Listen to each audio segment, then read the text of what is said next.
Streaming from the 22 News Broadcast Center. This is 22 News at 4 p.m. Digital Edition. Hey, happy Friday. I'm Nick Oresco, and thanks for joining us for 22 News at 4 o'clock. Top stories in just a moment, but first we have some bitter cold and snow on the way. Meteorologist Adam Strumpko tracking that as well as current traffic. That's right, Nick. Not too bad out there today. It was pretty comfortable, but we do have some changes on the way. But so far, traffic not being affected by the weather out there, and it really shouldn't be because things have been dry, just kind of cloudy this afternoon. You can see Interstate 91, traffic moving pretty smoothly. A few delays here and there on 291 area, 91. Where a lot of the merges are. Otherwise, traffic moving smoothly both on the Mass Pike and again up on Interstate 91. Let's show you the temperatures out there right now. We're in the 20s and 30s, so fairly seasonable for this time of year. 29 right now in Springfield, 28 Westfield. It's 30 degrees in Northampton, Greenfield at 31, 27 in Pittsfield. But these changes, these temperatures are really going to change, I should say, as we head to the weekend. Dropping dramatically, winds are going to pick up, and we actually have some snow to talk about coming in for tonight. We'll show that to you in just a couple minutes, Nick. A man from Springfield will face more than a decade in state prison for firearm and drug charges.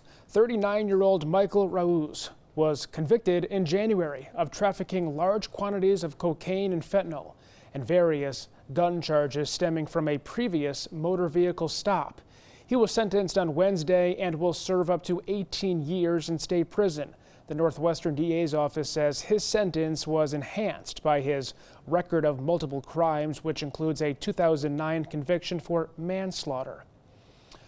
Meantime, fire crews in Springfield responded to a fire on Dawson Street this morning. We are told that Dawson Street and a portion of White Street have been closed. There's no word on a cause or if anyone was hurt.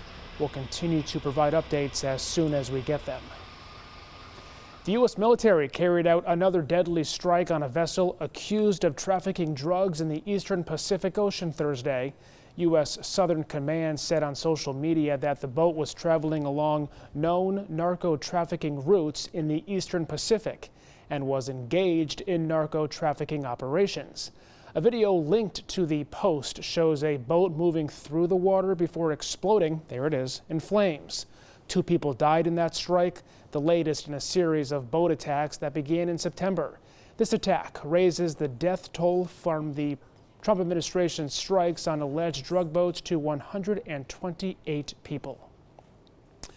The United States and Russia have agreed to reestablish military dialogue for the first time in more than 4 years. The step is another sign of warming relations between the two countries since President Trump took office and sought to end the war in Ukraine. The agreement emerged from a recent meeting between senior military officials on both sides. High-level military communication was suspended in 2021 ahead of the Russian invasion of Ukraine in February 2022. Meantime, on Thursday, talks in Abu Dhabi between American, Russian, and Ukrainian officials on ending the war entered a second day. Got some snow on the way for tonight into the day tomorrow. Adam's back with more. That's right, Nick. And we have issued a weather alert primarily for the extreme cold that's coming in, but we will have to deal with some snow. As we head through tonight, it's not going to be all that much, especially for us here in western Massachusetts. So there's the sky cast, 7 o'clock, lots of clouds around. So if you have any plans this evening, you should be in pretty good shape. It's later tonight, especially as we head towards midnight. We start to see some light snow, some snow showers.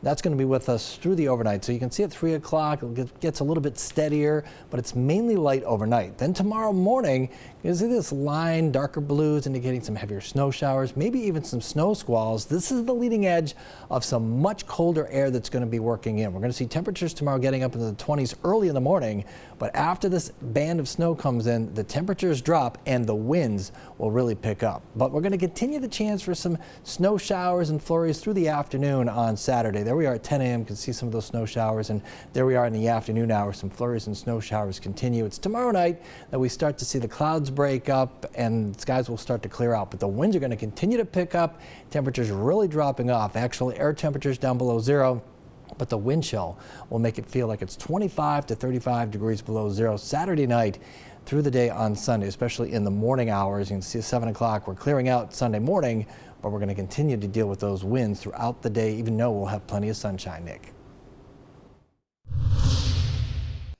The 2026 Winter Olympics, otherwise known as the Milan Cortina Olympics, kicked off today in Italy. This is the most spread out Olympics in the history of its inception, with competition venues spreading across an area the same size as the state of New Jersey. And while the opening ceremony took place this afternoon, some competitions in curling and hockey have already begun.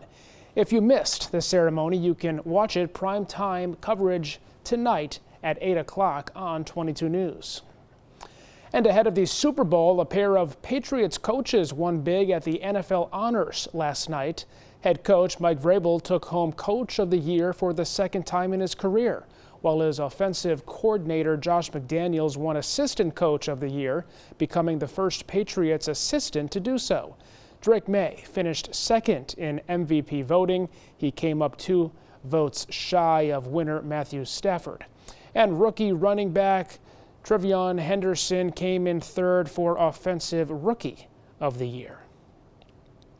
Tonight on 22 News, starting at 5 o'clock, the president of Springfield City Council has been accused of committing conflicts of interest during a recent meeting.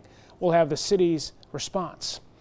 Plus, a dispute over a bid to audit the legislature has moved to court. We'll tell you why 2 state court officers will not participate in website accessibility audits. Plus, in honor of Black History Month, we'll take an inside look in the process behind creating a Black American heritage flag. Adam.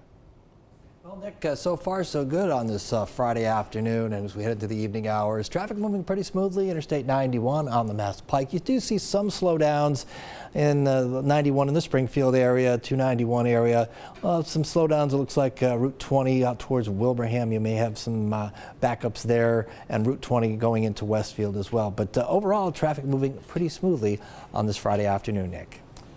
We have updates all weekend long at wwlp.com, the free 22 News app, and always on 22 News Plus. We'll see you tonight starting at 5.